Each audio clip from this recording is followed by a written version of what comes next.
হয়েছে?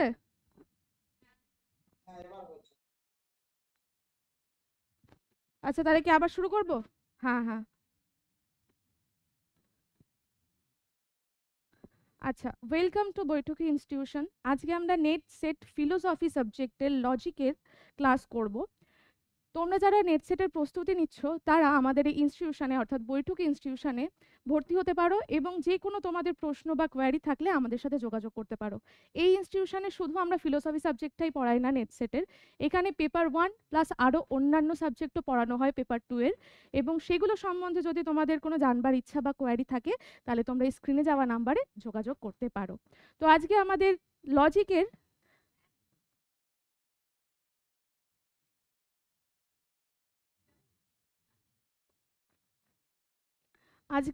লজিকের তৃতীয় ক্লাস। আমাদের আগে অলরেডি দুটো ক্লাস হয়ে গেছে, সেখানে আমরা প্রপোজিশন কি আরও অনেক কিছু পড়েছিলাম যদি তোমাদের মনে থাকে। তো আজকে আমাদের 3 নম্বর ক্লাস, যেখানে আমরা পড়বো symbolic logic and truth table. Symbolic logic অর্থে খুব ডিপলি সিম্বলিক লজিক কি সেটা না, সিম্বলিক লজিকে কি কি জিনিস থাকে সেই জিনিসগুলো ব্যবহার করে কিভাবে আমরা ট্রুথ টেবিল দ্বারা আমাদের ডিসিশন মেকিং প্রসেসটাকে জানতে পারি সেটা আমরা দেখব। ফার্স্ট হচ্ছে আমাদের কিছু লজিক্যাল সিম্বলস রয়েছে। ট্রুথ টেবিল করতে গেলে আমাদের কিছু লজিক্যাল সিম্বলস সম্পর্কে জানতে হয়। সেগুলো কি কি? এগুলো আমরা মোটামুটি ক্লাস 12 বা আমরা গ্র্যাজুয়েশন লেভেলেও জেনে থাকি। ঠিক আছে, ফার্স্ট হচ্ছে আমাদের কনজাংশন। কনজাংশন কি? কনজাংশন হচ্ছে দুটো যৌগিক বচনকে যখন আমরা অ্যান্ড, বাট, দো, অলদো, ইয়েট ইত্যাদি শব্দ দ্বারা সংযোজন করি। ঠিক আছে, এবং সেটাকে আমরা কি সিম্বলে দ্বারা জানতে পারি? এটা তো আমরা নর্মাল যখন আমরা কথাবার্তা বলি বা যা ইউজ করি সাইন সেগুলোতে ব্যবহার করি, কিন্তু লজিকের ক্ষেত্রে আমরা ডট ডট সিম্বলের দ্বারা আমরা এই কনজাংশনকে চিনে থাকি। ঠিক আছে, নেক্সট হচ্ছে ডিসজাংশন। ডিসজাংশন কি? যখন দুটো যৌগিক বচন বা যখন দুটো যৌগিক বচনকে আমরা অ্যান্ড দ্বারা নয় অর দ্বারা, অর্থাৎ অথবা, এটা অথবা এটা এই অর্থে যখন ব্যবহার করি তখন সেক্ষেত্রে আমরা অর ব্যবহার করি এবং সেই চিহ্নটা হচ্ছে আমাদের ওয়েল। ঠিক আছে, ছোট হাতের ভি, ওয়েল। থার্ড হচ্ছে negation. Negation, the not connector. ঠিক আছে, যখন আমরা মূল বচনের বিরুদ্ধ বচনকে বোঝাই, মূল বচনের বিরুদ্ধ বচনকে যখন আমরা বোঝানোর চেষ্টা করি তখন আমরা এই নট কানেক্টরটা ব্যবহার করি, যার সিম্বল হচ্ছে কার্ল। ঠিক আছে, ফোর্থ হচ্ছে ইমপ্লিকেশন।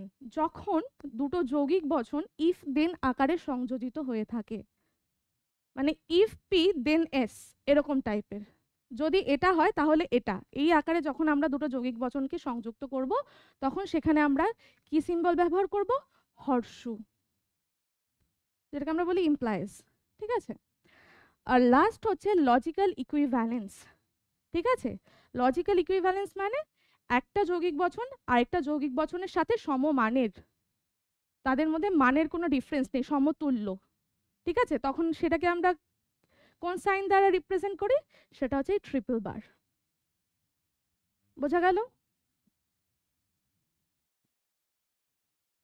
নেক্সট, আমরা যে 5টা কানেক্টরের কথা পড়লাম সেই 5টা কানেক্টরকে একটা যৌগিক বচনে বসালে সেটা থেকে কিভাবে আমরা ট্রুথ ভ্যালু পেতে পারি সেটা নিয়ে এখন আমরা আলোচনা করব। ধরো যদি কোনো বচনে থাকে, মানে কোনো বচনের বিরুদ্ধ বচন আমরা পাই, ধরো আমাদের মূল বচন হচ্ছে পি, ঠিক আছে, তার বিরুদ্ধ বচন কি হবে? Not P, not P. তাহলে এখানে বলছে the negation proposition of any given proposition P is the proposition whose truth value is opposite to P. মানে যখন আমরা আমাদের নিষেধক বচনটা হচ্ছে মূল বচনের বিরুদ্ধ বচন, তাহলে মূল বচনটা যদি সত্য হয় তাহলে নিষেধক বচন কি হবে? আর যখন নিষেধক বচন সত্য হবে তখন মূল বচনটা হয়ে যাবে মিথ্যে। যেমন এখানে বলেছে যখন আমাদের পি হচ্ছে মূল বচন এবং নট পি, ঠিক আছে, নট পি হচ্ছে আমাদের তার বিরুদ্ধ বচন। মূল বচন যদি ট্রু হয় তাহলে তার বিরুদ্ধ বচন হবে ফলস, আর মূল বচন যদি ফলস হয় তাহলে তার বিরুদ্ধ বচন হবে ট্রি নয় ট্রু। ঠিক আছে, যেমন এক্সাম্পল কি দিচ্ছে, ধরো পি যদি আমাদের হয় দিস ফ্লাওয়ার ইজ পিঙ্ক, তাহলে নট পি কি হবে? This flower is not pink. খুব সিম্পল এটা। নেক্সট নেক্সট হচ্ছে আমাদের কনজাংটিভ প্রপোজিশন। কনজাংটিভ প্রপোজিশন কি বললাম আমি, যেটা অ্যান্ড, বাট, ইয়েট, দো, অলদো এই সমস্ত শব্দ দ্বারা যখন আমরা দুটো সংযোগিক বচনকে সংযুক্ত করি, ঠিক আছে। তখন এখানে বলা হচ্ছে যখন আমাদের দুটো যৌগিক বচনকে আমরা অ্যান্ড, বাট ইত্যাদি শব্দ দ্বারা যুক্ত করছি, তখন সেক্ষেত্রে কিন্তু আমাদের যে দুটো সংযোগ মানে দুটো যে বচন আছে যৌগিক বচন, সেই দুটো যৌগিক বচনের যদি পূর্বগ ট্রু হয় আর কনসিকুয়েন্ট বা অনুগ যদি ফলস হয়, তবেই কিন্তু, সরি না ভুল বললাম, যদি আমাদের এই সংযোগিক বচনের বা কনজাংটিভ প্রপোজিশন এই সংযোগিক বচনের দুটো বিকল্পই যদি আমাদের ট্রু হয়, দুটো পার্টি যদি আমাদের ট্রু হয়, তাহলে কিন্তু আমরা এই সংযোগিক যে বচন সেটাকে আমরা ট্রু বলতে পারবো। ট্রু ট্রুতে ট্রু, হ্যাঁ ট্রু ট্রুতে ট্রু হবে, ঠিক আছে। আর যদি এমনও হয় যে ফার্স্ট পার্টটা ট্রু সেকেন্ড পার্ট ফলস, তাহলেও false. First part false second part true, তাহলেও ফলস। আর দুটো ফলস হলে তো ফলস। কনজাংটিভ প্রপোজিশনের ক্ষেত্রে একমাত্র যেখানে আমার দুটো কনজাংক্টকেই ট্রু হতে হবে, তবে গিয়ে আমি তার রেজাল্টটা ট্রু পাবো, ঠিক আছে। যেমন বলছে কনজাংটিভ প্রপোজিশন কিরকম হবে, ধরো বি পি, পি কে আমি বোঝাচ্ছি বি গুড, কিউ হচ্ছে ইউ উইল বি হ্যাপি। তাহলে যখন আমি এর কনজাংক্ট করব তখন কি হবে, therefore be good and you will be happy, ঠিক আছে, বোঝা গেল। Next disjunctive proposition.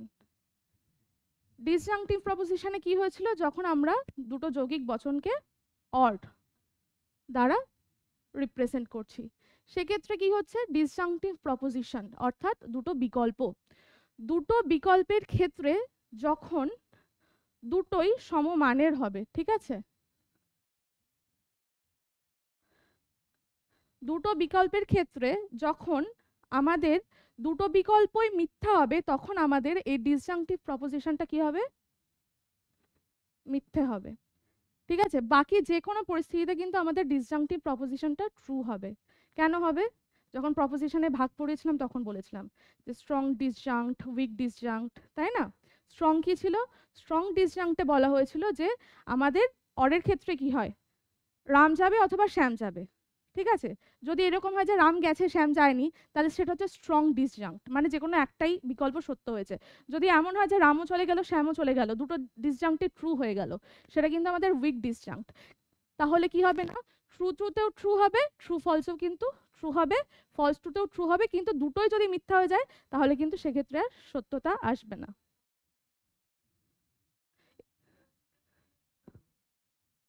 ওয়েলটা ওয়েলটা মনে থাকবে তো, শুধু ফলসে ফলসে ফলস হয়, বাকি সবকিছুতে ট্রু হয়।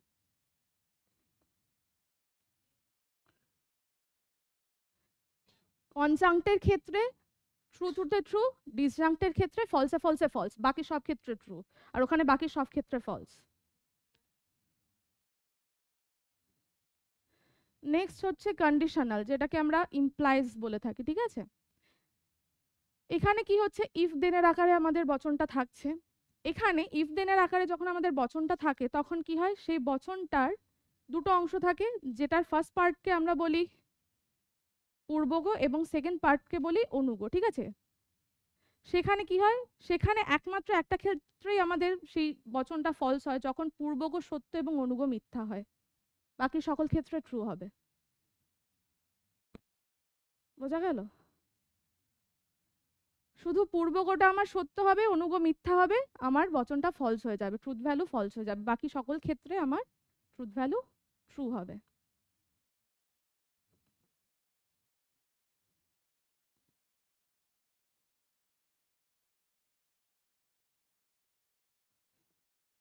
বোঝা গেছে। নেক্সট নেক্সট হচ্ছে লজিক্যাল ইকুইভ্যালেন্স। লজিক্যাল ইকুইভ্যালেন্স মানে যেটাকে আমরা ট্রিপল বার দ্বারা রিপ্রেজেন্ট করি, ঠিক আছে, ট্রিপল বার, অর্থাৎ পি কে আমি কিউ দ্বারা রিপ্লেস করতে পারি, কিউ কে পি দ্বারা রিপ্লেস করতে পারি, এরকম একটা বিষয়, ঠিক আছে। এখানে কি হবে, এখানে হচ্ছে যখন আমার দুটো অংশই সমমানের হবে, ট্রু ট্রুতে ট্রু আর ফলসে ফলসে ফলস, ফলসে ফলসে ট্রু, সরি, আর বাকি দুটো ক্ষেত্রে ফলস হবে। বোঝা গেল?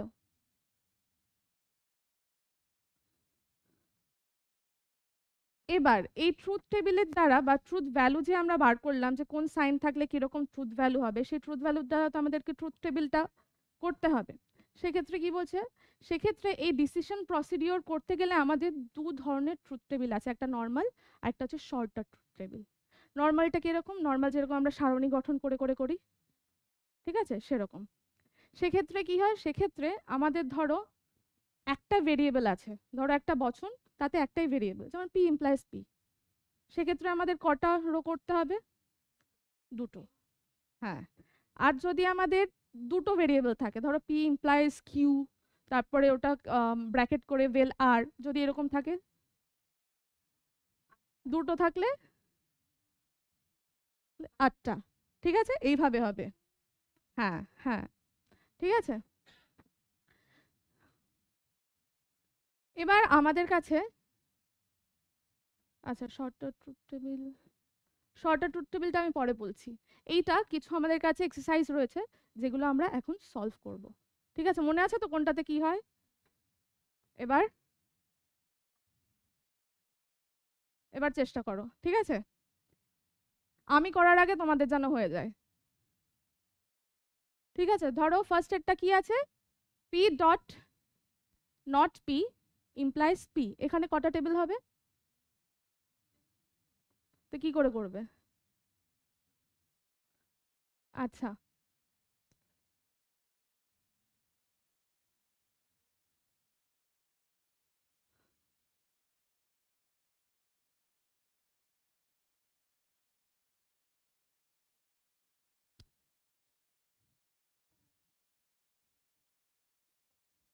না কেন, পি যদি ট্রু হয় তাহলে নট পি কি হবে?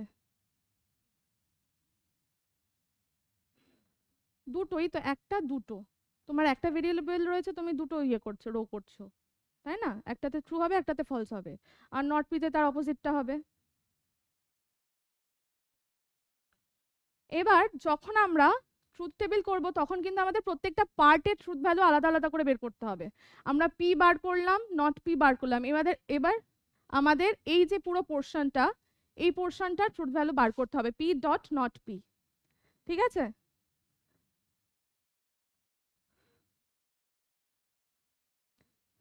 এবার এটা কি করে করব, পি ডট নট পি। তখন আমরা আগে কি রয়েছে, পি রয়েছে, তারপর নট পি রয়েছে, ঠিক আছে। তাহলে আমরা আগে পি থেকে নট পি এর এই কনজাংক্টের ট্রুথ ভ্যালু বার করব। তাহলে কনজাংক্টে কি হয়, ট্রু ফলসে ফলস, আর ফলস ট্রুতে ফলস। এবার আমাদের এই ফার্স্ট পার্টেরও ট্রুথ ভ্যালু বেরিয়ে গেল। এবার আমাদের এই পুরো পার্টটার ট্রুথ ভ্যালু বার করতে হবে। ঠিক আছে, পুরো পার্টটার একসাথে ট্রুথ ভ্যালু বার করতে হবে।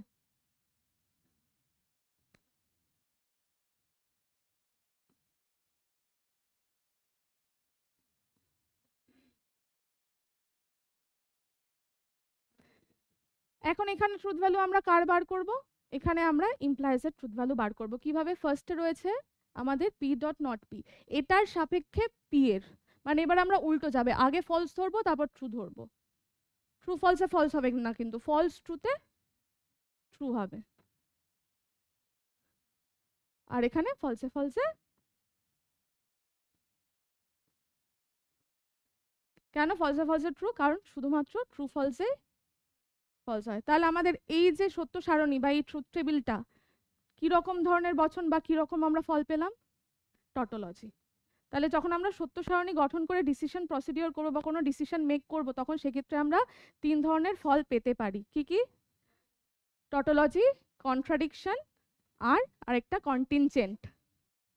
শত আপতিক, কন্টিনজেন্ট হচ্ছে আপতিক। বোঝা গেল? এবার নেক্সটটা করে ফেলো, নেক্সট না 3 নম্বরটা করো, এখানে একটা ব্র্যাকেট যাবে, করো, করে ফেলো তাড়াতাড়ি। এখানে আছে পি কিউ আর, তাহলে আমাদের কটা টেবিল করতে হবে?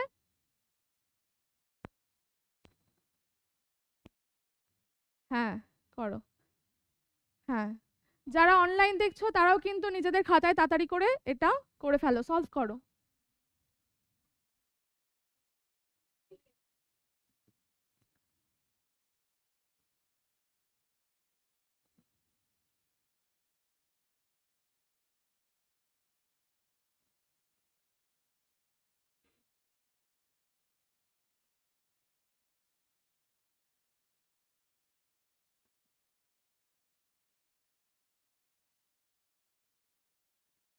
আচ্ছা, যতক্ষণ তোমরা এই কোশ্চেনটা সলভ করছো ততক্ষণ আমি আরেকবার মনে করিয়ে দিই, যারা যারা আমাদের এই ইনস্টিটিউশনে ভর্তি হতে চাও বা এই ইনস্টিটিউশনে কি পড়ানো হয়, কিভাবে পড়ানো হয়, সেগুলো তো তোমরা আমাদের ইউটিউবে অনেক ভিডিও দেওয়া আছে, সেগুলো তোমরা দেখতে পারো। এবং যদি কোনো প্রশ্ন থাকে তাহলে কিন্তু আমাদের স্ক্রিনে যাওয়া নম্বরে কিন্তু যোগাযোগ করতে পারো, কোনো রকম দ্বিধা না রেখেই। বোঝা গেল? হচ্ছে? কটা হবে এখানে সারণী? ফার্স্টে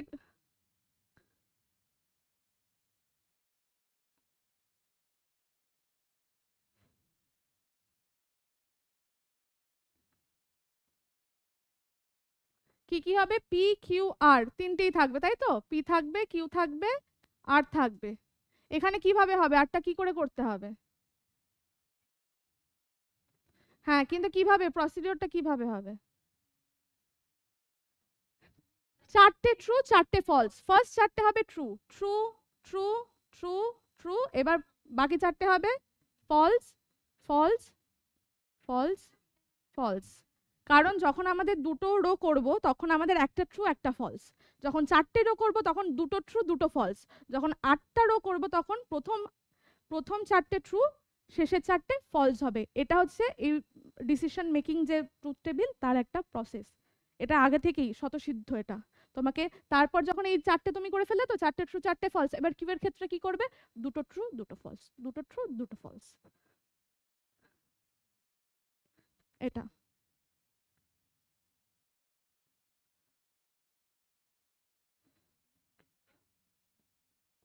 ফলস ফলস হলো। চারটে ট্রু চারটে ফলস, দুটো ট্রু দুটো ফলস, দুটো ট্রু দুটো ফলস। এবার থার্ডেরটা কি হবে তাহলে? ট্রু ফলস, একটা ট্রু একটা ফলস।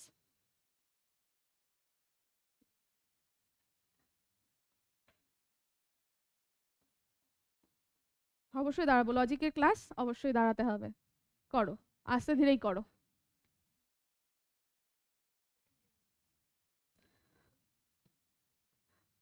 এটা বলে দিই, যখন আমাদের প্রত্যেকটা ভেরিয়েবলে আমাদের মান বেরিয়ে গেল কিন্তু, ঠিক আছে? প্রত্যেকটা ভেরিয়েবলের মান বেরিয়ে যাওয়ার পর আমাদের কোনটা নিতে হবে? আমাদের কিন্তু পি এর মান পেয়ে গেলাম, পি এর মান আমরা পেয়ে গেছি। এবার আমাদের কার মান লাগবে? এবার আমাদের কিউ ইমপ্লাইজ আর, এটার মান লাগবে কিন্তু, ঠিক আছে? কিউ ইমপ্লাইজ আর।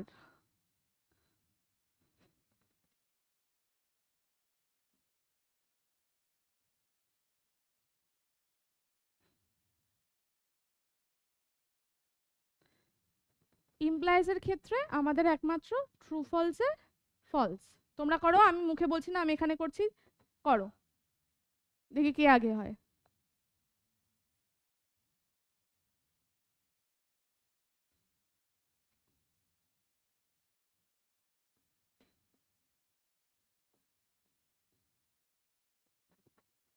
হয়েছে? এত টাইম কিন্তু লাগার কথা না, ফটাফট করো। পরীক্ষার হলে কিন্তু আমাদের টাইম চলে যাবে, কোশ্চেন সলভ হবে না।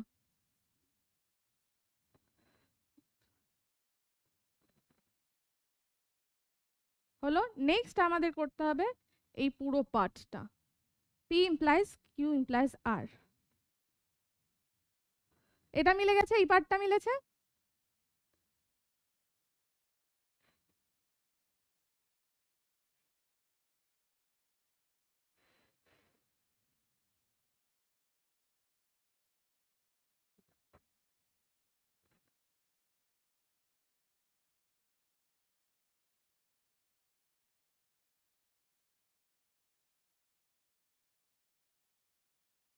এই সময় আমরা কি করব, কিভাবে বার করব এটা?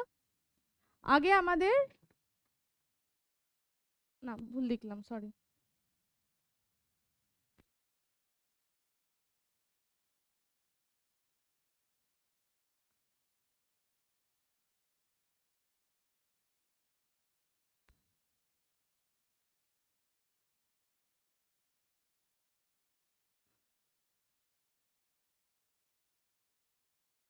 প্রথমে আমাদের ধরতে হবে পি, পি এর মান, ঠিক আছে? প্রথমে ধরতে হবে আমাদের পি এর মান, তারপর সেখান থেকে আমরা এই টোটাল যে মানটা রয়েছে P implies Q, Q implies R, সেটা ধরবো। বোঝা গেল? পি এর মান কিরকম রয়েছে? পি এর মান,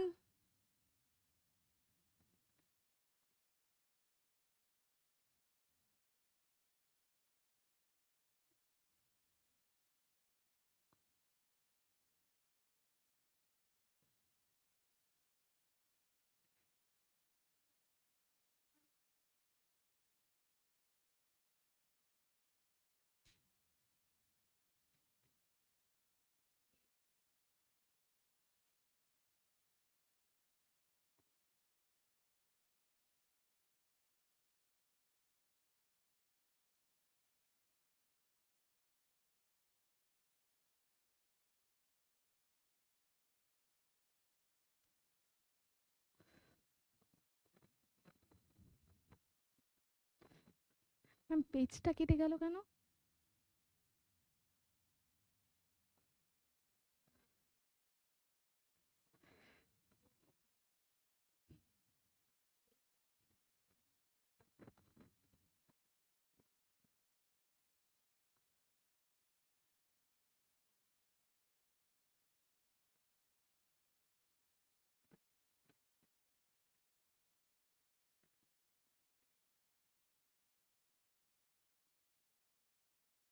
না, ওটাই করছিলাম তো।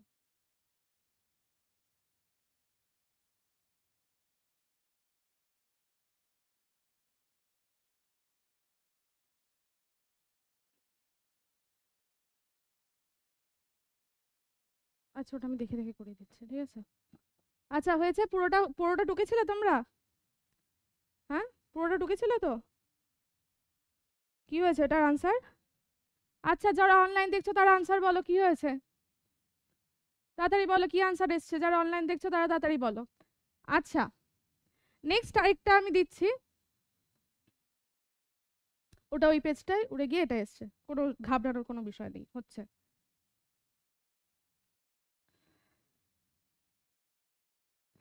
নেক্সট আরেকটা আমি দিচ্ছি, দেখো। P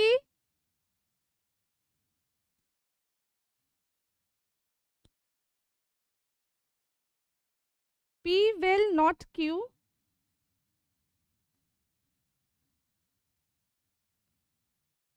dot q implies p। বার করো এটা।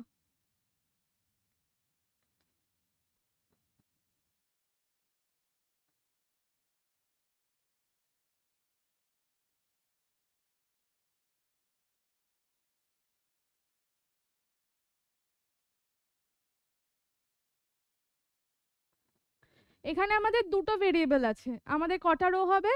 4টে রো হবে।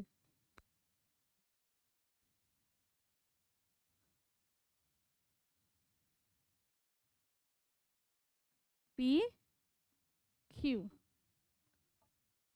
এখানে কি হবে?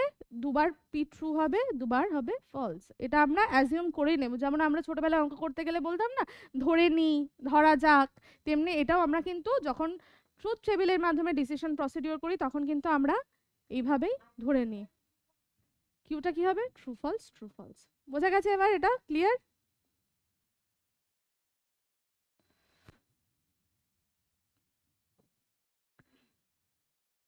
এবার আমাদের কোন পার্টটা বার করতে হবে? এবার বার করতে হবে আমাদের P will not q, p will not q। ওয়েলের ক্ষেত্রে কি হয়? ওয়েলের ক্ষেত্রে অর্থাৎ ডিসজাংক্ট প্রপোজিশনের ক্ষেত্রে কি হয় আমাদের? বলো। একমাত্র ফলসে ফলসে ফলস হয়, আর বাকি সব ক্ষেত্রে কিন্তু ট্রু হয়। যারা অনলাইন দেখছো তাদের কিছু আনসার আমি পেয়েছি, আর বাকি সকলে কিন্তু আনসার দাও, তাড়াতাড়ি আনসার দাও। আগেরটা কি হলো তারপর এটা শুরু করো, এত লেট করলে হবে না, পরীক্ষায় টাইম চলে যাবে, আমরা কিন্তু আনসার ক্লিয়ার করতে পারবো না, ঠিক আছে? আমাদের কিন্তু মোট 150টা প্রশ্নই করে আসতে হবে। এমন নয় যে একটা করতে গিয়ে, একটা লজিকের প্রশ্ন করতে গিয়ে আমি অন্য থিওরিটিক্যাল আর কোশ্চেনগুলো করলাম না। ফার্স্ট ফার্স্ট কাজ করতে হবে, ঠিক আছে? ও, এটার আগে আমাদের তো নট কিউটাও বার করতে হবে। নট কিউটা কি হবে বলো? নট, একদমই তাই হবে। এবার পি will not কিউ, ঠিক আছে? P will not Q. আর তারপর আমরা বার করব কিউ ইমপ্লাইজ পি। আমি পুরোটা লিখে নিই, ঠিক আছে? তাহলে তোমাদের বুঝতে সুবিধা হবে। তারপরে আমরা যেটা পাবো সেটা কি? তারপর আমরা পাবো হচ্ছে টোটালটা। P will not Q dot Q will P.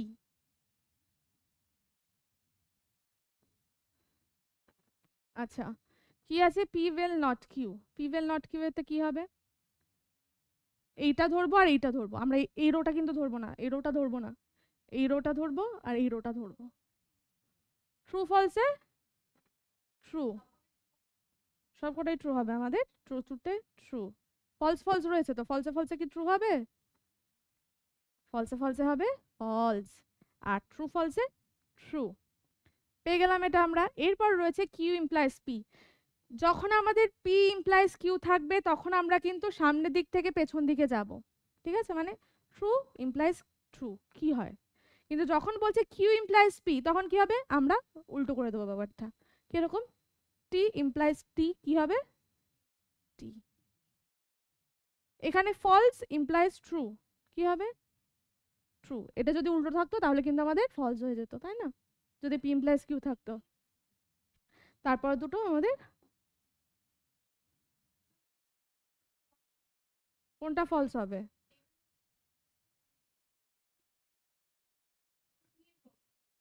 এটা হবে ফলস। বোঝা গেল? বুদ্ধি খেলেছে এবার মাথায়, যে যখনই আমরা উল্টো করে করবো যে ট্রু ফলসে ফলস, তাই তো? বোঝা গেল বিষয়টা?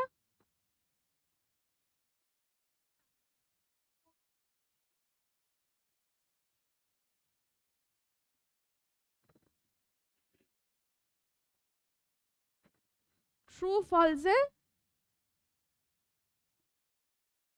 না এটা নয় তো, সরি, ট্রু ট্রুতে ট্রু, ফলস ট্রুতে ট্রু, ট্রু ফলসে ফলস, আর ফলসে ফলসে ফলস। বোঝা গেল? এবার এই দুটোর একসাথে কনজাংক্ট করো।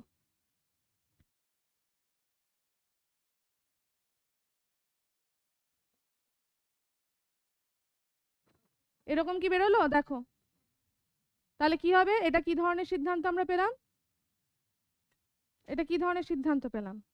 এটা পেলাম আমরা কন্টিনজেন্ট। কি পেলাম? কন্টিনজেন্ট বা আপতিক বচন। আমি দেখছি পরে, ঠিক আছে। এবার যেটা আমরা পড়বো সেটা হচ্ছে শর্টার ট্রুথ টেবিল। মানে আমরা ট্রুথ টেবিল শিখে গেলাম যে কিভাবে কি করব, কিন্তু ধরো পরীক্ষার হলে একটা বড় দিল, এটা তো আমরা একটা বচনের পেয়েছি, ধরো এরকম দিল তোমাকে যুক্তির আকারে, মানে দুটো হেতুবাক্য আছে, একটা কনক্লুশন আছে, এবার তুমি বৈধতা বিচার করো, তখন তুমি কি করবে? প্রপোজিশনের বৈধতা যদি দেয় তাহলে তো তুমি ট্রুথ টেবিল করলে, সত্য সারণী পি কিউ সবার মান বার করলে, ঠিক আছে। যখন তোমাকে একটা পুরো আকার বা একটা পুরো নিরপেক্ষ ন্যায় দেবে এবং দিয়ে বলবে এবার তুমি তার বৈধতা বিচার করো, যেমন আমাদের পরীক্ষায় আসে এ বি সি যদি ট্রু হয় এবং এক্স ওয়াই জেড যদি ফলস হয় তাহলে এর মান কি হবে, বা এই নিরপেক্ষ ন্যায়ের বৈধতা কি হবে, এই প্রশ্নটা খুব আসে, তাই তো? আসে তো। সেক্ষেত্রে আমরা কি প্রয়োগ করব? সেক্ষেত্রে আমরা প্রয়োগ করব shorter truth table. Shorter truth টেবিলে আমরা কি করি? শর্টার ট্রুথ টেবিলে আমাদের যে সিদ্ধান্তটা আগে থেকে দেয়া, মানে কোনটা আমাদের সিদ্ধান্ত হবে সেটা আগে থেকে দেয়া থাকে, আমাদের বৈধতা বিচার করতে হয়। তখন আমরা কি করব? সিদ্ধান্তকে আগে থেকে আমরা ফলস ধরে নেব, সিদ্ধান্তকে আগে থেকেই ফলস ধরে নেব। এবার আমরা ওই সিদ্ধান্তকে যেহেতু ফলস ধরে নিলাম তার একটা যে কোনো কানেক্টরকে, এবং সেই কানেক্টরের ভিত্তিতে যখন আমি ওই সিদ্ধান্তে থাকা দুটো ভেরিয়েবলের মান দিচ্ছি, দুটো ভেরিয়েবলের মান দিলাম যে ফলস হবে যদি ধরো আমার হর্ষ থাকে তাহলে ট্রু ফলসে ফলস হবে, বা যদি ডট থাকে তাহলে যে কোনো কিছু বসতে পারে, সেই যে আমার ট্রুথ ভ্যালুগুলো বসলো ট্রু অথবা ফলস, সেগুলো আমি হেতুবাক্যেতেও আগে বসিয়ে নেব। দিয়ে আমি কি দেখার চেষ্টা করব যে আমার যে হেতুবাক্যগুলো আছে সেগুলো সত্য হচ্ছে না মিথ্যা হচ্ছে সেই সিদ্ধান্তের পরিপ্রেক্ষিতে। বোঝা গেল? তাহলে এখানে আমরা কি করি? আমরা শর্টার ট্রুথ টেবিলে সব সময় কিন্তু যেটা করি সেটা হচ্ছে না, আমরা স্ববিরোধিতা দেখার চেষ্টা করি। যদি এই ট্রুথ টেবিলের মাধ্যমে ডিসিশন প্রসিডিওরের মাধ্যমে আমরা এটা দেখাতে পারি যে নিরপেক্ষ ন্যায়টার মধ্যে স্ববিরোধিতা আছে, তাহলে কি হবে? তাহলে ওটা ট্রু হয়ে যাবে। আর যদি দেখাতে পারি যে স্ববিরোধিতা নেই তাহলে কিন্তু ফলস হবে। কথাটা কিন্তু একটু কমপ্লিকেটেড, কারণ আমরা আগে যখনই যাই পড়েছি ফিলোসফিতে তখন আমরা বলেছি যে যদি স্ববিরোধিতা থাকে তাহলে সেটা ফলস হবে, আর যদি স্ববিরোধিতা না থাকে তাহলে সেটাকে আমরা ট্রু বলতে পারি। এরকমটাই আমরা কিন্তু থিওরিটিক্যালি পড়ে এসেছি, তাই তো? মাথার লজিক কাজ করছে, কিন্তু এখানে উল্টোটা, কারণ আমরা আমাদের যে সিদ্ধান্ত তার পরিপ্রেক্ষিতে হেতুবাক্যের বৈধতা বিচার করব যে তারা এই সিদ্ধান্তের সাথে স্ববিরোধী কিনা। ঠিক আছে, যদি স্ববিরোধী হয় তাহলে বচনটা সত্য হবে, যদি স্ববিরোধী না হয় তাহলে বচনটা মিথ্যা হবে। ঠিক আছে, যেমন আমি তোমাকে একটা করে দেখাই।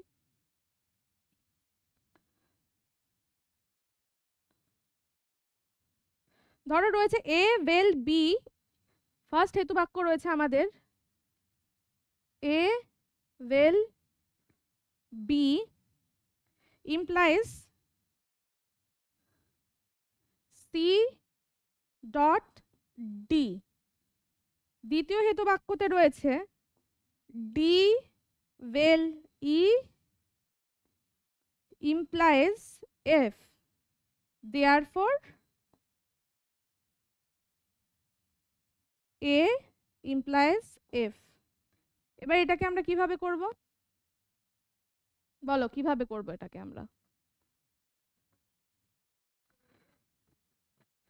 আমরা এটাকে আগে সুন্দর করে সাজাবো। কিরম করে সাজাবো? প্রথমে আমরা A vel B implies C dot D, এবার আমরা নিচটা ফাঁকা দেব, খানিকটা ফাঁকা দেব, দিয়ে নেক্সট হেতু বাক্যটা লিখব কি, D vel E implies F. দিয়ে থার্ডে কি লিখবো? থার্ডে আমাদের সিদ্ধান্ত আছে আরেকটু ফাঁকা দিয়ে এ ইমপ্লাইজ এফ। হলো। এবার আমরা আগে হেতু বাক্যের বৈধতা বিচার না করে আগে কি করবো, আমরা সিদ্ধান্তে ট্রুথ ভ্যালু দিয়ে দেব, সেটা হচ্ছে ফলস। সব সময় আমাদের সিদ্ধান্তটাকে ফলস ধরে নেব।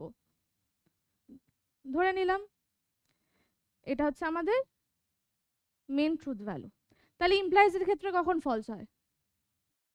ট্রু ফলসে ফলস হয়। তাহলে আমার এর মান কি বেরোলো? ট্রু। আর এফ এর মান কি বেরোলো? ফলস।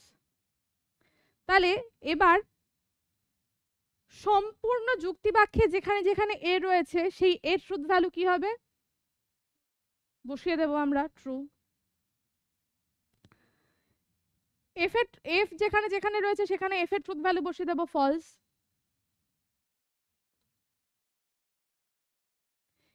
এরপর আমরা যেমন ধরে নিলাম যে সিদ্ধান্তটা আগে থেকেই ফলস, ঠিক আছে, তেমনি আমরা হেতুবাক্যে ধরে নেব যে হেতুবাক্য দুটো হয়তো দুটোই সত্য হবে,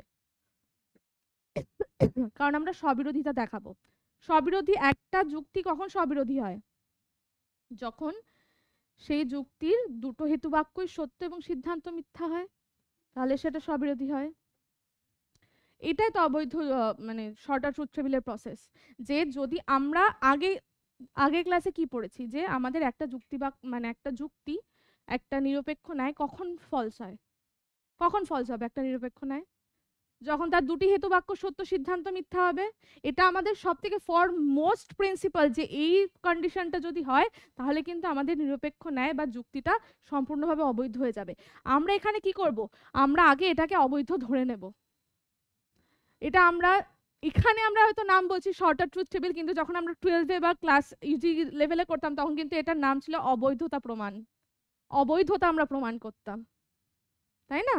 তাই আমরা কি ধরে নেব যে এই যুক্তি বাক্যটা পূর্ব থেকেই অবৈধ, এবার তার অবৈধতা আমি প্রমাণ করছি।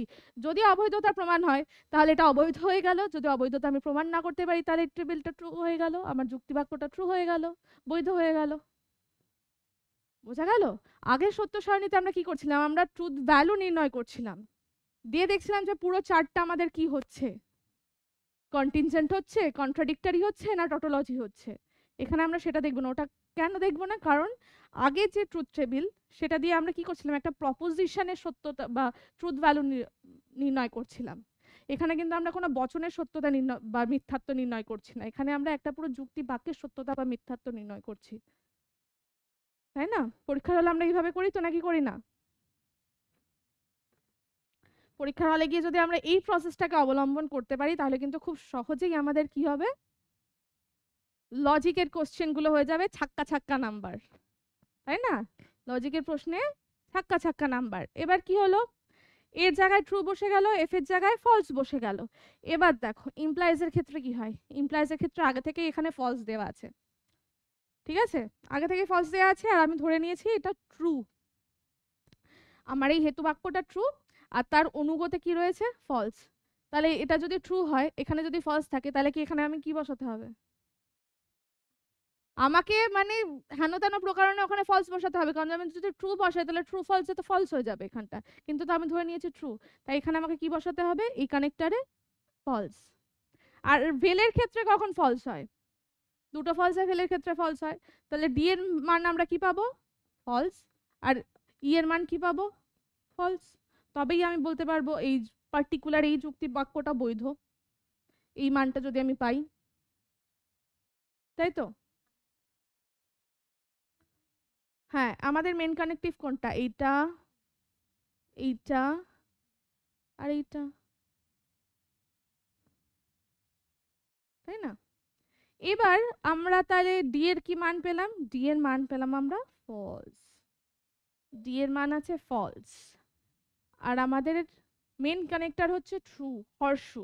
মেন কানেক্টর ট্রু যদি আমি ধরি, তাহলে আমি এখানে ট্রু এখানে ফলস বসাতে পারবো না, কিন্তু আমি দু জায়গাতেই ট্রু বসাতে পারি। ট্রু না, ট্রু করতে পারি, ফলস ট্রু করতে পারি, ফলস ফলসও করতে পারি, কারণ আমার তো শুধু ট্রু আর ফলসে ফলস, ইমপ্লাইজের ক্ষেত্রে তো শুধু ট্রু ফলসে ফলস। হ্যাঁ, আনার চেষ্টা করতে হবে, যদি আনতে পারি তাহলে যুক্তিটার অবৈধতা প্রমাণ হলো, যদি না আনতে পারি তাহলে বৈধ হয়ে গেল যুক্তিটা। বোঝা গেল? তাহলে আমি এখানে কি ধরবো? আমি এখানে দুটো কানেক্টরকেই ট্রু ধরবো, দুটো কানেক্টরকেই আমি ট্রু ধরবো। এবার ফলসের ক্ষেত্রে কখন ট্রু হয়? ফলস ফলস ব্যতীত যে কোনো সময়। আমি ধরে নিলাম বিও ট্রু আমার, তাহলে আমার ট্রুতে ট্রু ট্রু হলো। এখানে ডটের ক্ষেত্রে কি হয়? ডটের ক্ষেত্রে একমাত্র দুটো যদি ট্রু হয় তাহলেই আমরা ট্রু পাবো, কিন্তু এখানে তো আগে থেকে একটা ফলস রয়েছে, তাই না? তাহলে এখানে আগে থেকে যখন ফলস রয়েছে, তাহলে আমি কিছুতেই এখানে ট্রু, এই কানেক্টরটা আমার ট্রু করতে পারবো না, তাই না? এখানে আমি যাই বসাই, সি কে আমি ট্রু ধরি ফলস ধরি, আমার এটা তো ফলসই হবে। তারপরে কি হয়ে গেল? ট্রু ফলসে আমার এই মেন কানেক্টর কি হয়ে যাবে? ফলস হয়ে যাবে। তাহলে কি হলো যুক্তিটা? যুক্তিটা আমার হয়ে গেল ফলস, এটা পেয়ে গেলাম আমি ফলস, এটা পেয়ে গেলাম ট্রু, আর এটা তো আমাদের ফলসই ছিল। ট্রু ফলস ট্রু ফলস, তাহলে কি হয়ে গেল? অবৈধতা প্রমাণ করতে পারলাম না, তাই তো? তাহলে আমাদের এই যুক্তিটা এই শর্টকাট ট্রুথ টেবিলের মাধ্যমে আমি কি প্রমাণ করলাম? বৈধ, ট্রু। পরীক্ষায় ঠিক সেম প্রশ্ন আসে, পরীক্ষায় হয়তো এইভাবে দেয়া থাকে না, পরীক্ষাতে কিরকম দেয়া থাকে, এ বি সি ডির বদলে এক্স জেড বা ওয়াই জেড দেয়া থাকে, এবং ওখানে বলে দেয় যে এ বি যদি সত্য হয়, এ বি যদি ট্রু হয়, আর এক্স ওয়াই জেড যদি ফলস হয়, তাহলে নিচের দেওয়া যে যুক্তিটা সেটার মান কি হবে। সেখানে তোমার ধরো এ বির মান দেওয়া রয়েছে ট্রু, সিডি দেওয়া রয়েছে ফলস, তুমি এ বির তলায় ট্রু বসালে, সিডির তলায় ফলস ফলস বসালে, এবার তুমি এবার দেখবে যে এখানে কখন আমার, ধরো এখানে রয়েছে ট্রু, এখানে ট্রু দিলাম আমি, আমার প্রশ্নে দেওয়া রয়েছে আমার এবি ট্রু, আমার কাছে প্রশ্নে দেওয়া রয়েছে আমার সিডি ফলস, তাই তো? আমার সিডি ফলস হলো। এবার তখন আমি এখানে মান বসিয়ে নেব, বসিয়ে নিয়ে কি করব না, ধরো এরকম দেওয়া রয়েছে যে এ বি সি তিনটেই ট্রু,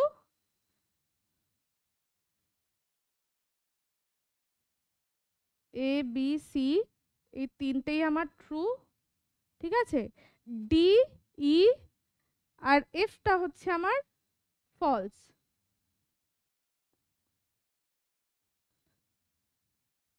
এ হচ্ছে ট্রু। তাহলে ফার্স্টেই আমরা ট্রু ফলসে ফলস পেয়ে যাচ্ছি এখানে, তাই তো? এটা আমার ঠিক থাকছে, অসুবিধা কিছু নেই, ঠিক আছে? এবার আমি দেখো এবার ট্রু করতে পারছি কিনা আমরা এটা। করো। কেন হবে না? যেটা হবে সেটাই আনসার, কিছু তো হবে। ভেলের ক্ষেত্রে ট্রু ট্রুতে কি হয়? ডটের ক্ষেত্রে ফলস, ইমপ্লাইজ এর ক্ষেত্রে ট্রু ফলসে, ভেলের ক্ষেত্রে ফলসে ফলসে, হ্যাঁ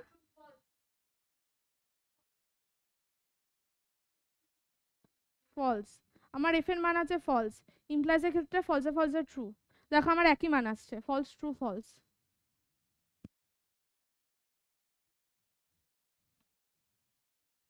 বৈধ তখনই হবে যখন আমার দুটো হেতুবাক্য সত্য সত্য এবং সিদ্ধান্ত মিথ্যা হবে না।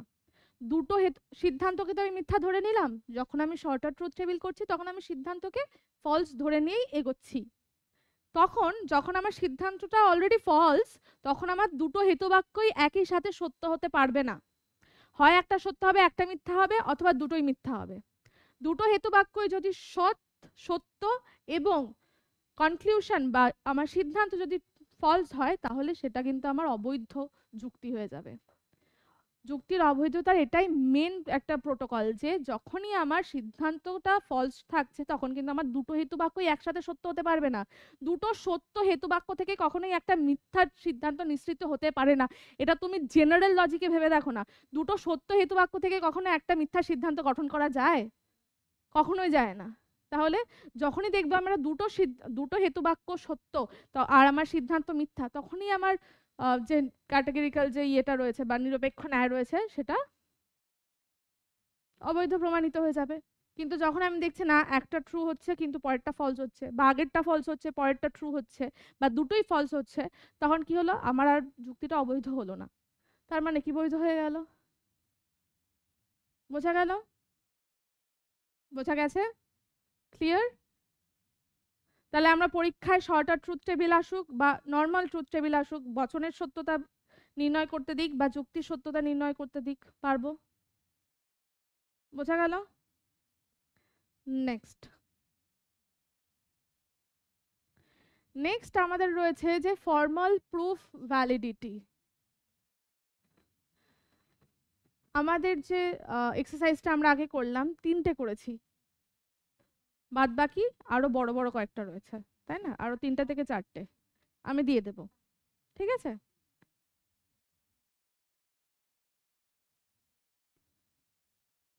চেষ্টা করে দেখো, ওখানে কোনো সিদ্ধান্ত নেই, ওটা পুরোটাই প্রপোজিশন।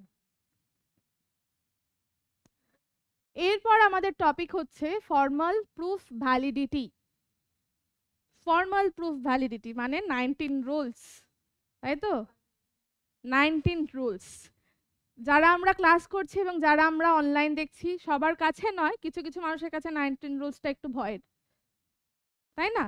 এর মানে এই নয় যে আমরা 19 রুলস করতে পারবো না। 19 রুলস আমরা পারি না, তার একটা কারণ হতে পারে আমরা ভালো করে শিখিনি। আজকে আমরা ভালো করে শিখি, তারপরে আমরা পারতেও পারি চেষ্টা করলে, প্র্যাকটিস করলে, তাই না? চলো দেখি 19 রুলস। 19 রুলসের মধ্যে দুভাগে আমাদের রুলসগুলো বিভক্ত। ফার্স্ট হচ্ছে rules of inference. Rules of inference মানে অনুমানের নিয়ম। ইনফারেন্স মানে জানি না। ফিলোসফি পড়ছি আমি ক্লাস 11, 12, গ্র্যাজুয়েশনের 3টে বছর, মাস্টার্সের 2টো বছর, তারপরেও আমি এই ছোট ছোট ভুলগুলো কখনোই করতে পারি না, ঠিক আছে? ফার্স্ট রুল কি আমাদের? ফার্স্ট রুল হচ্ছে আমাদের এমপি অর্থাৎ মোডাস পোনেন্স। এখানে কি হবে বলছে, if P then Q therefore Q. সব হবে, অপেক্ষা করো। কি বলা হচ্ছে যে if P then Q. If P then Q কে আমরা কিভাবে লিখি? P then Q, P implies Q. তারপর কি বলছে? পি, এটা আমাদের ফার্স্ট। সেকেন্ড হচ্ছে পি, থার্ড হচ্ছে দেয়ারফর কিউ। মানে কি কি বলছে? বলছে if it is raining then the ground is wet, it is raining therefore the ground is wet.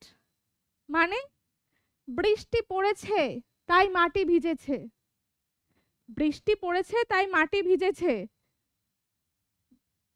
মানে যদি বৃষ্টি পড়ে তাহলে মাটি ভিজবে, তাই তো? বৃষ্টি পড়লে মাটি ভিজবে, বৃষ্টি পড়েছে অতএব মাটি ভিজেছে, তাই না? যদি বৃষ্টি পড়ে তাহলে মাটি ভিজবে, বৃষ্টি পড়ে গেছে, আমি পেয়ে যাচ্ছি পি। দ্বিতীয় হেতুবাক্যে আমি পেয়ে যাচ্ছি যে পি, তাহলে আমি সেখান থেকে সিদ্ধান্ত করতে পারি অতএব মাটি ভিজেছে, তাই তো? বোঝা গেল? সেকেন্ড কি হবে? মোডাস টোলেন্স। মোডাস টোলেন্স যেটাকে আমরা বলি এমটি। এখানে কি বলছে? ইফ পি দেন কিউ,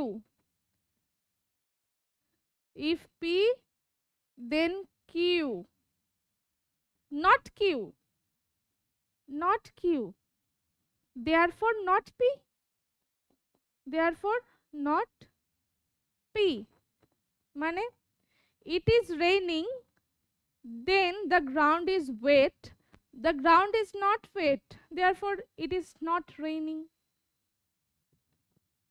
মানে কি, যদি বৃষ্টি হয় তাহলে মাটি ভিজবে, আরে বাবা মাটি ভেজেই নি, তার মানে কি বৃষ্টিই হয়নি, তাই তো? ঠিক বললাম তো? যদি বৃষ্টি হয় তবেই মাটি ভিজবে, কেউ কল পাম্প করে জল নিয়ে গিয়ে মাটি ভেজাবে না, তাই না? কেউ কল পাম্প করে জল নিয়ে গিয়ে মাটি ভেজাবে না, যদি বৃষ্টি হয় তবেই সামগ্রিকভাবে মাটি ভিজবে। তুমি কল পাম্প করে কি করতে পারো, তুমি নিজের বাড়ির সামনের উঠোনের মাটিটুকু ভেজাতে পারো, তার বেশি তো তুমি পারবে না। মাটি ভেজেই নি, মাটি খড়খড়ে শুকনো খরা হয়ে যাচ্ছে পৃথিবীতে, তার মানে কি বৃষ্টিই হয়নি। মানে কি বোঝাতে চাইছে মোডাস টোলেন্সে? দেখো মোডাস পোনেন্সে আমরা কি, আমাদের একটা পজিটিভ একটা বিষয় ছিল যে পি ইমপ্লাইজ কিউ, আমার কাছে পি আছে, সেখান থেকে আমি কিউ কে নিঃসৃত করতে পারি। আমার এখানেও পি ইমপ্লাইজ কিউ রয়েছে, কিন্তু এখানে বলেছে না নট কিউ, কিউ নেই, তাহলে সেখান থেকে আমি সিদ্ধান্ত করতে পারি না পিও নেই। এটা হচ্ছে স্বীকারজনিত একটা সূত্র, এটা হচ্ছে অস্বীকারজনিত একটা সূত্র। ওখানে আমি পূর্বককে স্বীকার করছি, এখানে আমি অনুগকে অস্বীকার করছি। এবার এখানে যদি আমি অনুগকে অস্বীকার করে তারপর পূর্বকে স্বীকার করি, তাহলে কিন্তু আমাদের ফ্যালাসি চলে আসবে। নেক্সট ক্লাসে আমরা কি পড়বো? Fallacy, formal fallacy, informal fallacy, দুটোই পড়বো আমরা নেক্সট ক্লাসে। বোঝা গেল? তাহলে এটা হচ্ছে আমাদের modus tollens. Next hypothetical syllogism, HS, যেটা আমাদের সব থেকে প্রিয় সূত্র, খুব সুন্দর মনে থাকতো এটা, তাই তো? কি বলা হচ্ছে? বলা হচ্ছে P then Q, if P then Q,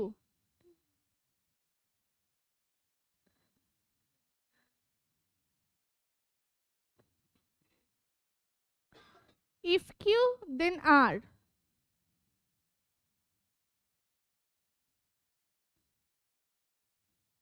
therefore if p then r,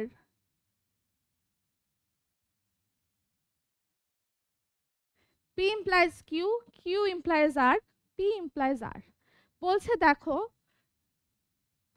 it is raining, if it is raining then the ground is wet, হলো? if the ground is wet then there will be puddles, তাই তো? যদি ground wait হয় তাহলে সেখান থেকে আমি শস্য ফলাতে পারবো। therefore it is raining then there will be puddles, তাই তো? এই সূত্রটার মানে এটাই যে যদি পি দ্বারা আমি কিউ কে ইমপ্লাই করতে পারি, কিউ দ্বারা আর কে ইমপ্লাই করতে পারি, তাহলে আমি পি দ্বারা আর কে ইমপ্লাই করতে পারবো। পি যদি কিউ এর বন্ধু হয়, কিউ যদি আর এর বন্ধু হয়, তাহলে পিও আর এর বন্ধু হবে। বুঝা গেল? তাহলে এইচএস এর রুল কি হচ্ছে? P implies Q, Q implies R, therefore P implies R, হয়ে গেল।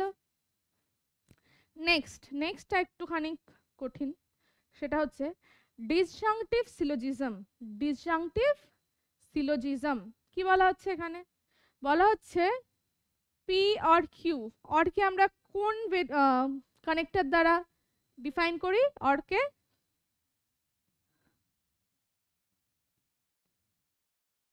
not p, therefore q। দেখো আগেরবার যখন ইমপ্লাইজ ছিল তখন আমি বললাম যে যদি আমি পূর্বকে অস্বীকার করি তাহলে পূর্বকে অস্বীকার জনিত দোষ হচ্ছে, কিন্তু এখানে কিন্তু সেটা হবে না। কেন হবে না আমি বলছি। আমি যাব অথবা তুমি যাবে, আমি যাইনি তাহলে তুমি যাও, অসুবিধা কি? তাই না? যখন আমি বলছি যে হয় আমি যাব নইলে তুমি যাবে, বাট আমি চলে গেলাম, তাহলে তো সিদ্ধান্ত এমনি নিশ্চিত হয়ে যাবে, তাহলে তুমি আমি গেলাম না, তাহলে তো সিদ্ধান্ত এমনি নিশ্চিত হয়ে যাবে যে তুমি যাবে, তাই তো? কি বলা হচ্ছে এক্সাম্পলে? বলা হচ্ছে ইট is raining, it is raining, or the sun is shining, it is not raining therefore the sun is shining। তাহলে কি হয়? বৃষ্টি হয়েছে নয়তো সূর্য ঝলমল করছে, বৃষ্টি পড়েনি অতএব সূর্য ঝলমল করছে, তাই না? দুটো তো একসাথে হতে পারে না, দুটো একসাথে হলে আমাদের ডিসজাংক্ট উইক হয়ে যাবে, তাই না?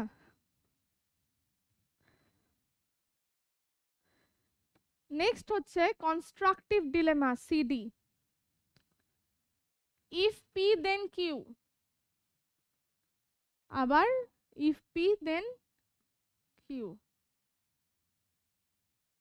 দেন S, if P then Q, if R then S.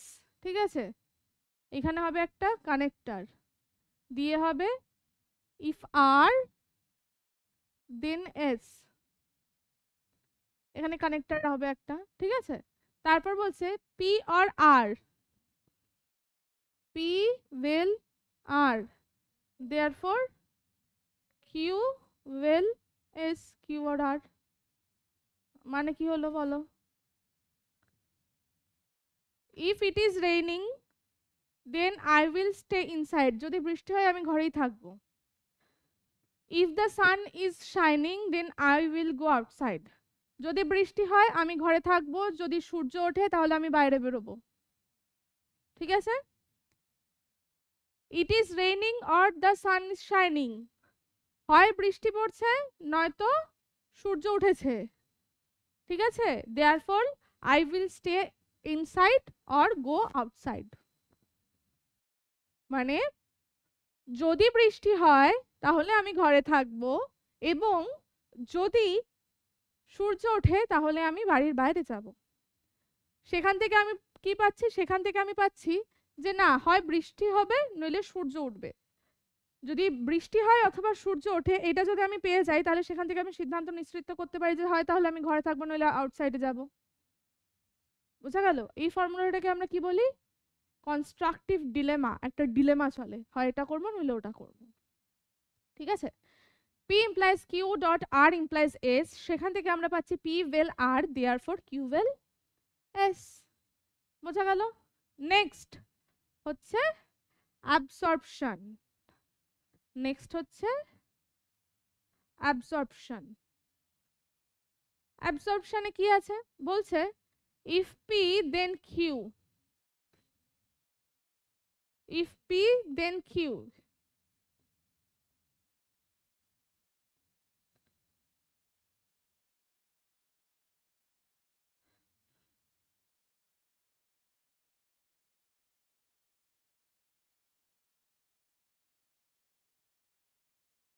এই জায়গাটা একটু প্রবলেম আছে।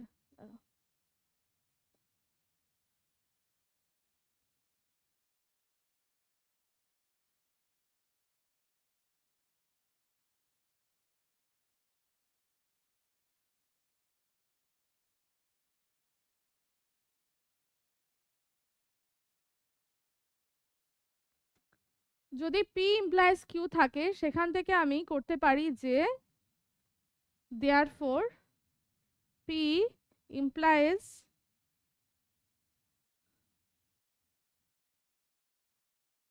P dot Q।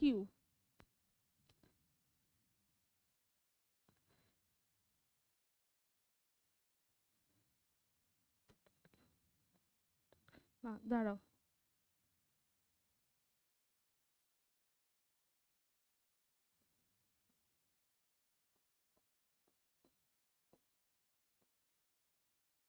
P and Q, তাই তো? P and Q, if P then P and Q একসাথে, তাই তো?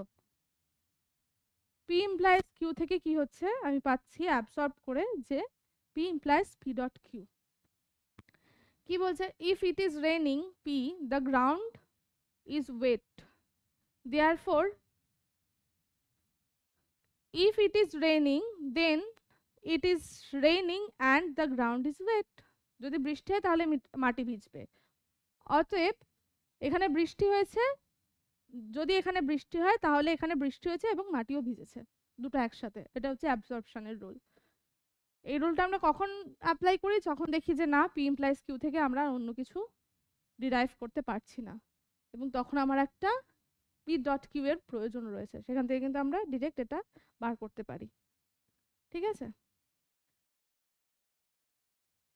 Next conjunction. খুব সহজ না? কনজাংশন আর অ্যাডিশন কি এক? কনজাংশন কিরকম? কনজাংশন হচ্ছে P Q therefore P and Q, P Q therefore P and Q. It is raining the ground is wet, বৃষ্টি হয়েছে মাটি ভিজেছে, তার মানে কি হবে? সেখান থেকে আমি নিশ্চিত করতে পারি it is raining and the ground is wet, বৃষ্টি হয়েছে এবং মাটি ভিজেছে। আমার কাছে দুটো যুক্তি বাক্য আছে, বৃষ্টি হয়েছে আবার একজন বলছে যে মাটি ভিজেছে, তাহলে সেখান থেকে আমি নিশ্চিত করতে পারি বৃষ্টি হয়েছে এবং মাটি ভিজেছে। এটা হচ্ছে আমাদের কনজাংশন। দেন হচ্ছে অ্যাডিশন। অ্যাডিশনে কি বলা হচ্ছে? অ্যাডিশনে বলা হচ্ছে যে P therefore P or Q, it is raining therefore it is raining or the sun is shining। আমার কাছে হেতুবাক্য রয়েছে যে বৃষ্টি হচ্ছে, সেখান থেকে আমি বলতে পারি যে বৃষ্টি হচ্ছে অথবা সূর্য উঠেছে, বৃষ্টি হচ্ছে অথবা সূর্য উঠেছে। ঠিক আছে, এই হচ্ছে আমাদের 9 রুল অফ ইনফারেন্স। বোঝা গেল? এবার এখান থেকে আমরা একটা আগে সলভ করে নিই, তারপর আমরা রুল অফ রিপ্লেসমেন্টে যাব।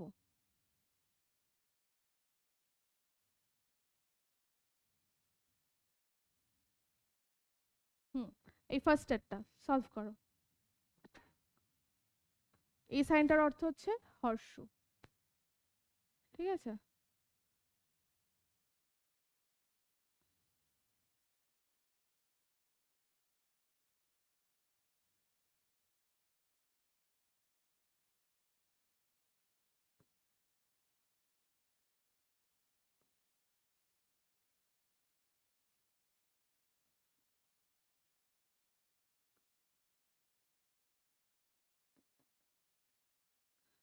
যে বার করতে হবে। কি করে যে বার করব? কি করে যে বার করব? হুম হুম আমাদের 9 রুলস ইউজ করতে হবে। 9 রুলস, ঠিক আছে? 9 রুলস ইউজ করতে হবে।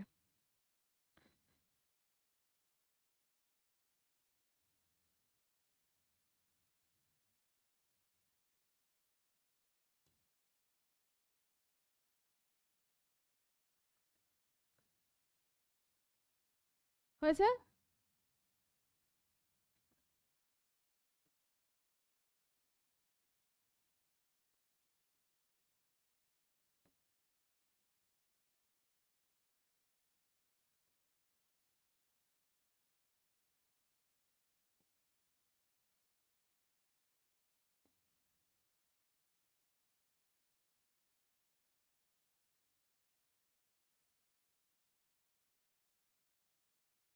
দ্বিতীয় হেতুবাক্যে কি আছে আমাদের? জি। আমি জি এর অ্যাডিশন করতে পারি। অ্যাডিশন করলাম, আমার এটা কি হলো? 2 এর অ্যাডিশন হলো। যখন আমি অ্যাডিশন করে জি ভেল এইচ পেয়ে যাচ্ছি, তখন আমি কি পেয়ে গেলাম? জি ভেল এইচ, এই পুরোটা পেয়ে গেলাম। এটাকে যদি আমি পি ধরি, পি এটা আমার ইমপ্লাইজ এটা কিউ, আমার কাছে জি ভেল এইচ রয়েছে, আমার কাছে কি রয়েছে? তার মানে পি রয়েছে, পি রয়েছে। তাহলে আমি পি ইমপ্লাইজ কিউ, আমার কাছে পি রয়েছে, আমি কিউটাকে নামাতে পারি জে ডট কে। তাহলে আমার এটা কি হলো? 1 আর 3 এর এমপি মোডাস টোলেন্স, তাই তো?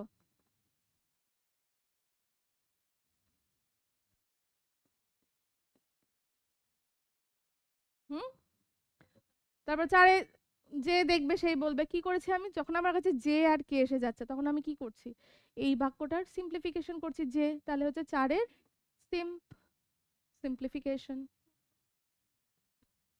ভালো করে না, একদম সূত্রগুলো ঠোঁটস্থ করে ফেলতে হবে, একদম সূত্রগুলো ঠোঁটস্থ করে ফেলতে হবে, ঠিক আছে? দুটোর ক্ষেত্রেই। আর এটা আজকে করতে বলা হয়নি। এই 19 রুলস, 9 রুলস এবং তার 10 রুলস অফ রিপ্লেসমেন্ট, এগুলোকে আমাদের সেই ইউজি লেভেল থেকে আমাদেরকে বলা হয় ঠোঁটস্থ করে ফেলো, ঠোঁটস্থ করে ফেলো।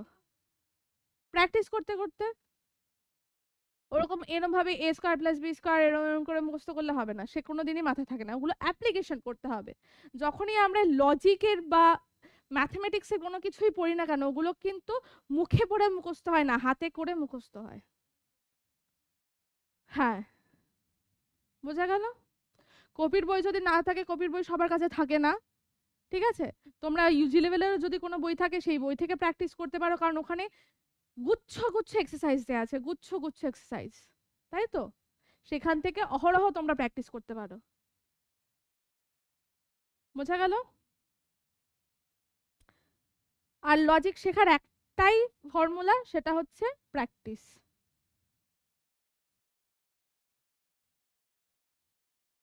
প্র্যাকটিস ছাড়া লজিক পরীক্ষায় বসে করা, কারণ তুমি জানলে, তুমি বুঝলে, তাহলেই তুমি কিন্তু লজিক পরীক্ষার হলে বসে করতে পারবে না, সলভ করা যায় না। অঙ্ক জেনে গেলেও পরীক্ষার হলে বসে অঙ্ক সলভ করা যায় না যদি না সেটা করার অভ্যেস থাকে।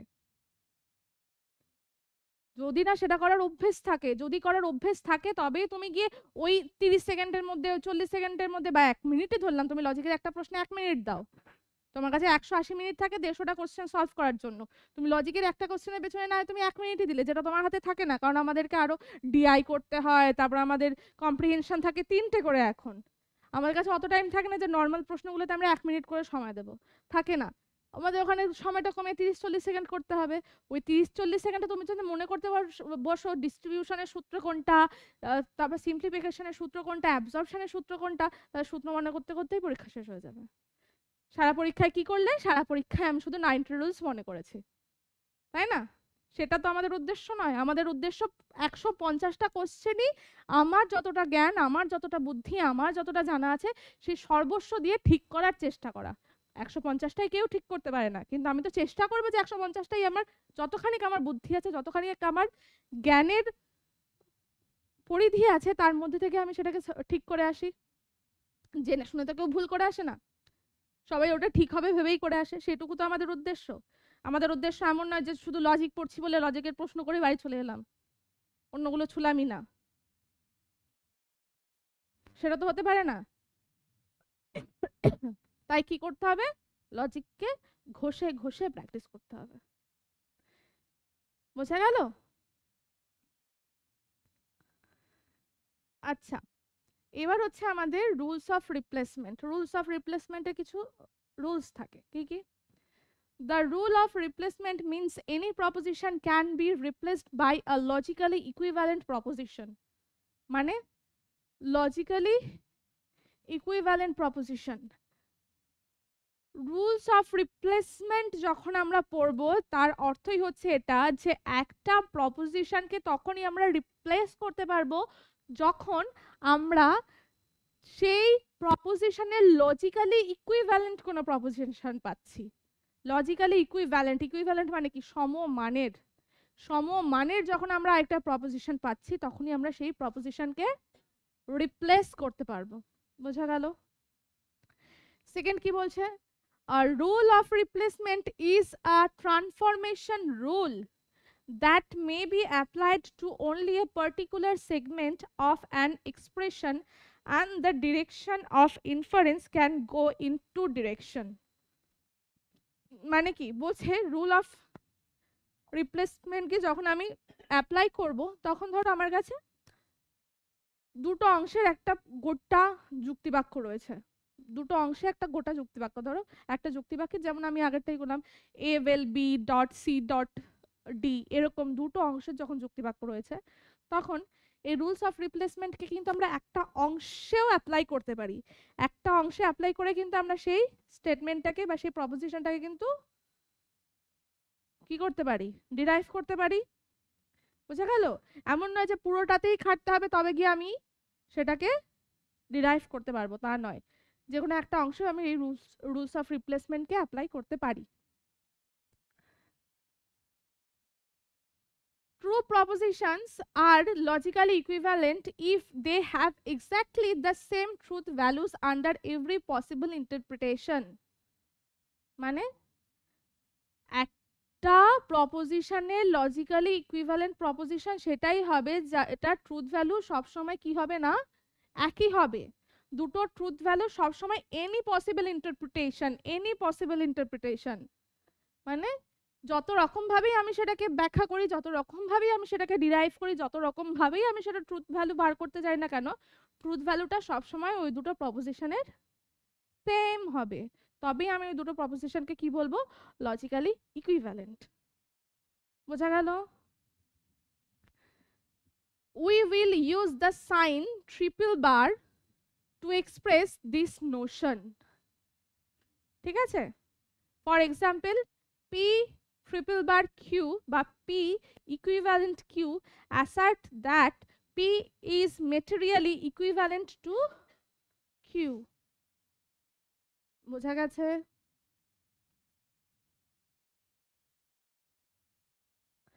এবার এখানে এখানে আমরা রুলস অফ রিপ্লেসমেন্ট গুলোকে পড়ব।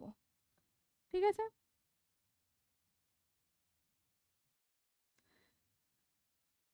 ফার্স্ট হচ্ছে আমাদের এখানে একটু ওলটপালট হয়ে রয়েছে, তবু আমরা প্রথম থেকেই পড়ি। ঠিক আছে? ফার্স্ট রয়েছে আমাদের ডিএন। ডিএন মানে কি? ডিএন মানে হচ্ছে ডাবল নেগেশন। ঠিক আছে? যদি এরকম হয় যে আমার কাছে রয়েছে not not P, not not P, সেখান থেকে আমি তার লজিক্যাল ইকুইভ্যালেন্ট প্রপোজিশন কি বার করতে পারি? পি। কারণ যখন দুটো নট থাকছে তখন এই নট তো একটা নটকে কেটে দিচ্ছে, তাই না? নট আর নট পি আলাদা, কিন্তু not are not not P তো এক। তেমনি ধরো কোনো যুক্তিবাক্যে তোমার এরকম রয়েছে ডাবল নেগেশন পি, সেখান থেকে যেমন আমি পি ডিরাইভ করতে পারি, তেমনি যখন আমার কাছে শুধু থাকবে পি, একটা হেতুবাক্য থাকলো পি, সেখান থেকে কিন্তু আমি ডাবল নেগেশন পি আমি ডিরাইভ করতে পারি। বোঝা গেল? ইন্টারচেঞ্জেবল। নেক্সট হচ্ছে কন্ট্রাপোজিশন। কন্ট্রাপোজিশনে কি বলা হচ্ছে যে P implies Q equivalent to not q implies not p। ঠিক আছে? যখন p implies q থাকবে সেখান থেকে যেমন আমরা not q implies not p কে পেতে পারি, তেমনি উল্টোটাও পসিবল। তেমনি যখন আমাদের কাছে এমন একটা হেতুবাক্য থাকলো যে not q implies not p, সেখান থেকে কিন্তু আমরা p implies q পেতে পারি।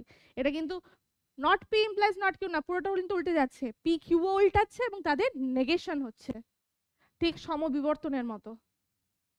উদ্দেশ্য বিধ পাল্টে যাচ্ছে প্লাস তাদের বিরুদ্ধ বচনের সাথে। বোঝা গেল? এটা হচ্ছে কন্ট্রাপোজিশনের সূত্র। নেক্সট হচ্ছে এক্সপোর্টেশন। এক্সপোর্ট করে দিচ্ছি কাকে? পি ইমপ্লাইজ কিউ ইমপ্লাইজ আর, সেখান থেকে আমি কি করে দিলাম? পি ইমপ্লাইজ কিউ ইমপ্লাইজ আর। এক্সপোর্ট করে দিলাম কাকে? আর কে। পি ইমপ্লাইজ কিউ ইমপ্লাইজ আর ছিল, সেখান থেকে আমি কি করলাম? পি ইমপ্লাইজ কিউ ইমপ্লাইজ আর। বোঝা গেল? নেক্সট হচ্ছে, ও কন্ট্রাপোজিশন দুবার হয়ে গেছে। কমিউটেশন। কমিউটেশনে কি হয়? কমিউটেশনটা খুব মানে সহজে মনে রাখা যায়। যদি পি ভেল কিউ থাকে সেখান থেকে আমি কিউ ভেল পি পেতে পারি, যদি পি ডট কিউ থাকে সেখান থেকে আমি কিউ ডট পি পেতে পারি। ঠিক আছে? এবং অপোজিট দিকেও তাই হবে। ডিস্ট্রিবিউশন। ডিস্ট্রিবিউশনে কি আছে? ডিস্ট্রিবিউশনে বলছে পি ডট কিউ ভেল আর যদি থাকে সেটা লজিক্যালি ইকুইভ্যালেন্ট হবে কার সাথে? পি ডট কিউ ভেল পি ডট আর। এখানে কে ডিস্ট্রিবিউট হয়ে গেল? এখানে পি ডিস্ট্রিবিউট হয়ে কিউ এবং আর দুজনের সাথেই অ্যাটাচ হয়ে গেল। এবং আরেকটা কি ডিস্ট্রিবিউট হলো? আরেকটা ডিস্ট্রিবিউট হলো যে পি এর যে কানেক্টর ছিল সেটাও কিন্তু ডিস্ট্রিবিউট হয়ে গেল। পি এবং পি এর কানেক্টর দুটোই ডিস্ট্রিবিউট হলো, মাঝখানে যে কানেক্টরটা ছিল সেখানে কিন্তু মাঝখানেই থেকে গেল। ডিস্ট্রিবিউশনে কি হবে? পি এবং পি এর কানেক্টর ডিস্ট্রিবিউট হবে। যখন বলবে পি ডট কিউ ভেল আর, তখন পি এবং ডট এই দুটো ডিস্ট্রিবিউট হয়ে যাবে। বুঝা গেল? আর একইভাবে ভাইস ভার্সা। এরপর আছে ইমপ্লিকেশন। ইমপ্লিকেশনের রুলসটা খুব সহজেই মনে থাকে।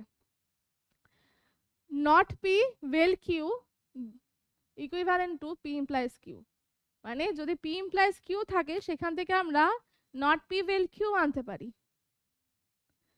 ডিএম। ডিএম এর সূত্র কার? ডিএম এর সূত্র হচ্ছে ডবল নেগেশন। এই ডবল নেগেশন কেন? De Morgan. তুমিও ডবল নেগেশন বলছো, আমিও ডবল নেগেশন। De Morgan. ডি মর্গানের সূত্রে কি বলা হচ্ছে, not P dot Q equivalent to not P dot not Q. এখানে একটা জিনিস কি, যখন নট থাকবে তখন এখানেও নটই আসবে, ভেল থাকলে ভেল আসবে, ঠিক আছে, ভেল থাকলে ভেল আসবে, বোঝা গেল?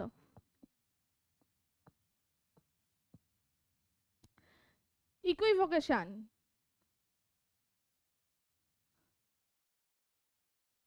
Equivalence, sorry equivalence. ইকুইভ্যালেন্সে কি আছে, ইকুইভ্যালেন্সে বলছে পি ইকুইভ্যালেন্ট কিউ কখন হবে, পি ইকুইভ্যালেন্ট কিউ তখনই হবে যখন কি P implies Q dot Q implies P, এরকম আমরা একটা সমানতা পাবো। P implies Q dot Q implies P, তখন হবে আমাদের P equivalent Q. Tautology, tautology তো খুব সহজ, P P vel P, tautology. তারপরটা হচ্ছে অ্যাসোসিয়েশন। ওই শর্টকাটে লেখা না তাই।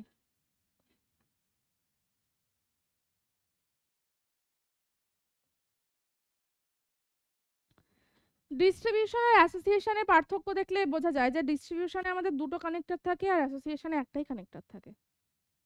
হ্যাঁ, এখানে কি বলছে যে P vel Q vel R equivalent to P vel Q vel R, P Q এর সাথে অ্যাসোসিয়েট হয়ে যাচ্ছে, ঠিক আছে। আর P dot Q dot R, এখানেও পি কিউ এর সাথে অ্যাসোসিয়েট হয়ে গিয়ে P dot Q dot R হয়ে যাচ্ছে, বোঝা গেল? এবার রুলসগুলো মনে থাকছে খানিক খানিক? আচ্ছা, এটা করার চেষ্টা করো, তাহলে আমাদের কি হবে, একটু একটু মনে থাকার পসিবিলিটিস রয়েছে।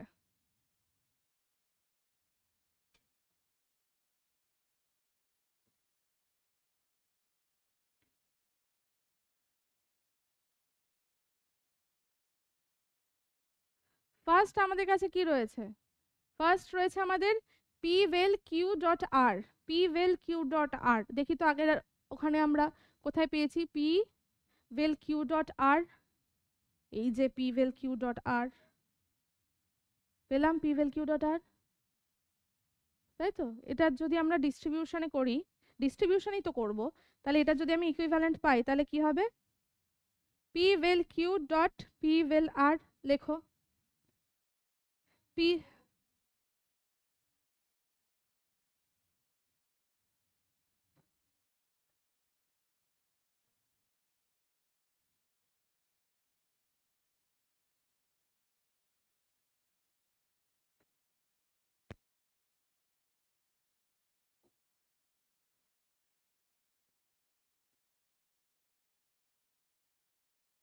P vel Q dot Q vel R, P ভেল আর।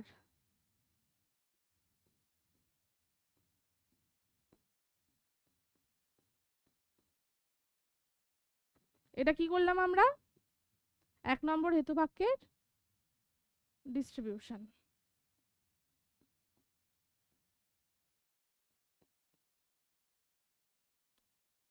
এরপর আমি কি পেলাম, P vel Q dot P ভেল আর, আমার কাছে এখানেও রয়েছে P vel Q implies S. এবার আমি কি করব বলো তো দেখি, এবার আমি করব সিম্পলিফিকেশন, রাইট, এবার আমি করব সিম্পলিফিকেশন। তাহলে আমি কি পেলাম, আমার কাছে একটা এম, সরি আমার কাছে একটা পি ইমপ্লাইজ কিউ রয়েছে, আমি কি পেয়ে গেলাম, পি। আমি কি পেলাম, আমি একে আমার কাছে কি আছে পি ভেল কিউ ভেল আর, আমি ডিস্ট্রিবিউশনের সূত্রে কি রয়েছে, যদি আমার কাছে পি ভেল কিউ ভেল আর থাকে সেটাকে আমি ডিস্ট্রিবিউট করে কি পেতে পারি, সেটাকে আমি ডিস্ট্রিবিউট করে পেতে পারি P vel Q dot P ভেল আর, আমি পিটাকে ডিস্ট্রিবিউট করে দিতে পারি। আমার কাছে তাহলে কি হলো, পি ডট কিউ পেলাম, আমি পি ডট কিউ তো পেলাম, এটাকে যদি আমি পুরোটাকে পি ধরি তাহলে আমার কাছে একটা, এটা যদি পি ডট কিউ হয় তাহলে পি ডট কিউ থেকে আমি সিম্পলিফিকেশন করে শুধু পিটা নামাতে পারি, সিম্পলিফিকেশনের সূত্র। আমি কি করলাম, পি ভেল কিউটাকে নামিয়ে দিলাম, কি করলাম আমি 3-এর সিম্পলিফিকেশন করলাম, বোঝা গেল? এবার যখন আমি এই 3 নম্বর হেতুবাক্যের সিম্পলিফিকেশন করে পি ভেল কিউটা পাচ্ছি, তখন আমি আরেকটা জিনিস কি পেলাম, আমার এই 2 নম্বর বচনের পি পেয়ে গেলাম আমি। তাহলে যখন আমার কাছে পি ইমপ্লাইজ কিউ রয়েছে এবং দ্বিতীয় হেতুবাক্য রয়েছে পি, তখন আমি কি পেতে পারি, তখন আমি কিউ কে পেতে পারি, কিউ রূপে এস কে পেতে পারি, কি করে পেতে পারি, 2 আর 4 এর এমপি করে, মোডাস পোনেন্স করে 2 আর 4 এর হলো। এবার আমার কি লাগবে, আমার লাগবে আর ভেল এস। আমার কাছে এস আছে, আর কি করে পাবো, আর কি করে পাবো, অ্যাড করব, রাইট, অ্যাড করব। আমরা কি করব, এস ভেল আর 5 এর অ্যাডিশন, কিন্তু আমাদের তো দরকার আর ভেল এস, এখানে রয়েছে এস ভেল আর, তাহলে কি করব, কমিউটেশন করব, তাই তো, কমিউটেশন করব। যখন আমাদের কাছে এস এস ভেল আর রয়েছে, সেটাকে আমরা কমিউটেশন করে কি করতে পারি, উল্টে দিতে পারি আর ভেল এস। কি হলো, আমাদের 6 এর কম করলাম, কমিউটেশন করলাম, দিয়ে আমরা কি পেলাম, সিদ্ধান্ত পেলাম, পেয়েছি। তাই করতে মজা লাগে। 19 রুলসগুলো আমাদের কি করে শিখতে হবে, ছোট ছোট করে শিখতে হবে। এই যে এরকম যে ছোট ছোট যেই কোয়েশ্চেনগুলো আছে সেগুলো আগে সলভ করতে হবে, কারণ 19 রুলস 25টা ইয়ের মানে 25টা ধাপের, 30টা ধাপের, 35টা ধাপেরও হয়। সেগুলো একদম ইনিশিয়াল স্টেজে করা যায় না, তাই তো, ইনিশিয়াল স্টেজে করা যায় না, আমাদের করার প্রয়োজনও নেই। আমাদের 5 থেকে 10টা স্টেপ অবধি করতে পারলেই আমাদের মোটামুটি পরীক্ষায় কভার আপ হয়ে যায়। তাই যখনই তোমরা প্র্যাকটিস করবে, তোমরা প্র্যাকটিস সেট পেয়ে যাবে, অ্যাপ থেকেই প্র্যাকটিস সেট পাবে, এবং সেই প্র্যাকটিস সেট বাড়ি থেকে প্র্যাকটিস করে পরের দিন খাতায় পুরোটা করে আনতে হবে। ঠিক আছে, বোঝা গেল? অবশ্যই বোঝা গেল। তাহলে আজকের আমাদের যে ক্লাসটা হলো সেটা মোটামুটি বোঝা গেছে। তোমরা যারা অনলাইনে দেখছো তাদের আজকের ক্লাস কেমন লাগলো সেটা আমাদেরকে কমেন্ট করে জানিও, এবং তোমাদের যদি আমাদের বৈঠকি ইনস্টিটিউশনের আর যে সকল ক্লাসগুলো ইউটিউবে দেওয়া রয়েছে সেগুলো দেখেও যদি তোমাদের ভালো লেগে থাকে এবং তোমরা যদি আমাদের ইনস্টিটিউশনে ভর্তি হতে চাও, বা তোমাদের যদি কোনো রকম মনে প্রশ্ন থাকে কিভাবে কি হয় কি না হয়, তাহলে কিন্তু তোমরা আমাদের এই স্ক্রিনে দেওয়া নাম্বারে যোগাযোগ করতে পারো। ঠিক আছে, আজকে আর আমাদের আরেকটা কথা, পরের দিন কিন্তু আমাদের আরেকটা ক্লাস রয়েছে, সেটা হচ্ছে ফ্যালাসির ক্লাস, খুব কিন্তু ইন্টারেস্টিং। ঠিক আছে, পরের দিনের ক্লাসে কিন্তু কারোর ডুব দেওয়া যাবে না, সবাইকেই আসতে হবে। ঠিক আছে, ঠিক আছে, আজকের ক্লাসটা আমরা এখানেই শেষ করলাম।